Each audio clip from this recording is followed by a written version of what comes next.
We had used, we chose 8 names, mostly names that we had used in our statement to honor in our workout. It was like 40 seconds or 20 seconds rest, 40-second work, where we gave, during the rest, we gave a quick bio about the individual we were honoring.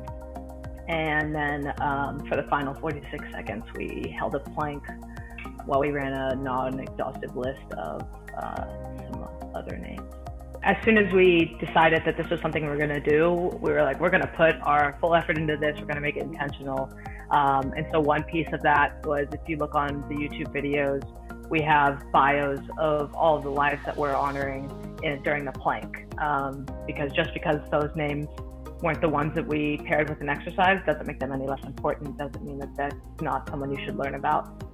And that's exhausting. Like Sydney saying, like, especially being a person of color and reading these bios and just like seeing the many, many lives that have been lost is exhausting. We had so many people hopping on board to help find those bios.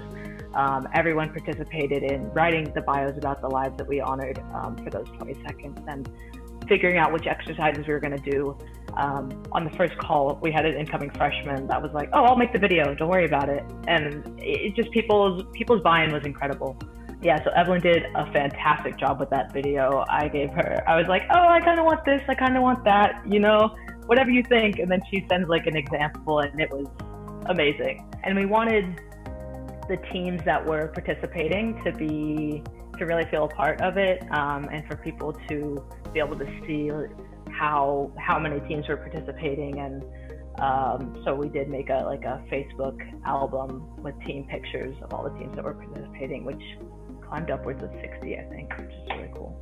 We didn't know what amount to put, and we were talking, and we were basically saying, do we go high and then be okay if we miss the goal, but potentially like had more money, or do we really want to talk about like, let's hit a goal? And so we were like, you know what, we don't care about goals. Like, we just want to donate. Like, we want to create as much talk as possible. We want to get as many donations as possible because we want to contribute as much as possible to the NAACP Legal Defense and Education Fund. So we came up with 10,000, and I personally remember thinking like, wow, like 10,000, like that's a stretch. Like we're really asking for a lot here. And so time went on, and we hit 10,000 before June 20th. And so then we upped it again, and then we had to up it again.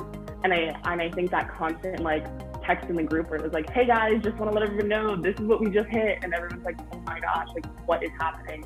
I think that was really special. And I think that was really important for our team. And I think it kind of just goes to show that we could have settled, and it would have been like checking a box for us, like, oh great, we hit our goal. But that's not who we are, and that's not really what we do. So I think for our team, when we were able to combine our words and our actions, that was like really big for us, and that was exactly what we wanted to do, and that's exactly what BWS is about.